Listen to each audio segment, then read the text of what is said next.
Let's try this again.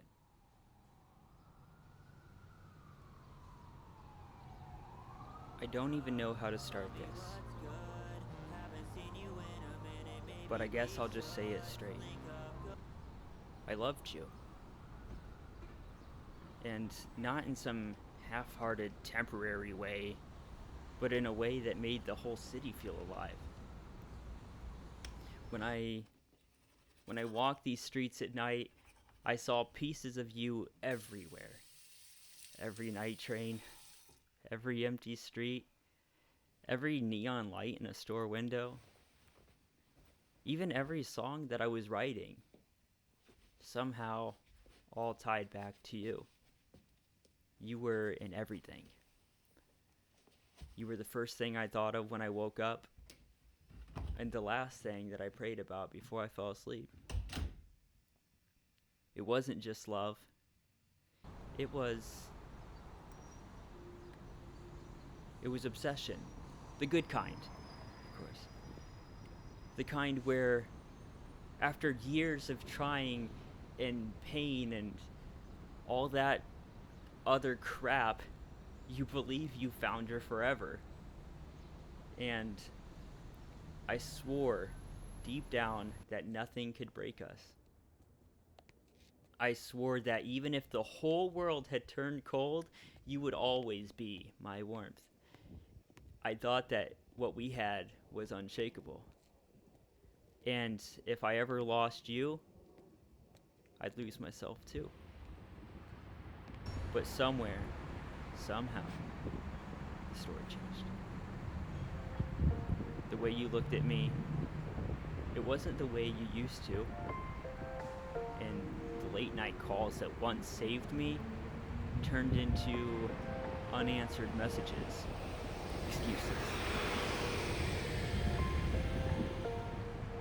I just kept standing in front of this mirror, rehearsing words that I'd probably never get the chance to say, trying to figure out why the person who was so comfortable for me suddenly felt like a stranger. And I had tried to tell myself that it was just a phase, that love is hard, that people get busy, that distance can't erase connection, right? But deep down, I knew the truth. You weren't mine anymore. And maybe you hadn't been for a long time, and I just couldn't accept it. I thought I was writing a love letter, but the more I write, the more I realize that this is actually a confession. A confession of hurt. Because I had loved you so much that I forgot to love myself. And I'd given you every part of me. My time, my loyalty, and my heart. And in return, I got pieces. Pieces of attention. Pieces of effort. Pieces of someone who was already halfway gone. You left me waiting for a version of you that doesn't exist anymore. And the worst part is I knew it. I knew I was holding on to a ghost. And I kept pretending it was real because letting go meant facing emptiness. The emptiness that was already there. It was in the way you didn't ask how I was. It was the way you smiled at me like you were somewhere else. It was I don't use social media often, but often check social media. It was the way that I started crying over someone who was still alive, still breathing, still right in front of me, but gone, all at the same time. I begged for pieces of your attention while you gave it to everyone else, and I just kept telling myself that if I held on tighter, you would come back, and all I did was strangle my own peace in the process. I wanted forever with you, but all I got was a reminder that promises don't mean anything if the person who made them doesn't believe in them anymore. And maybe that's what hurts the most. Not that you left, but that I stayed.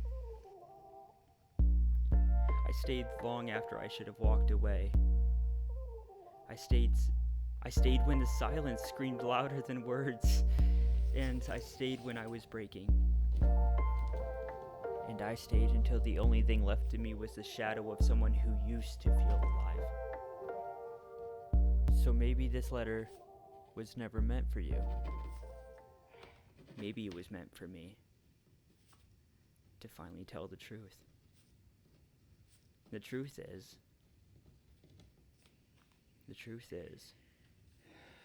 that I did love you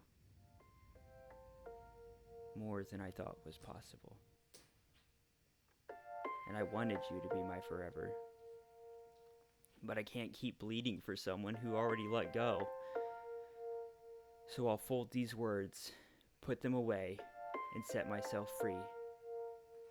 Because the only promise that I can keep now is the one I make to myself. Because no matter what I once promised you, I owe myself more. Promise I'm over it.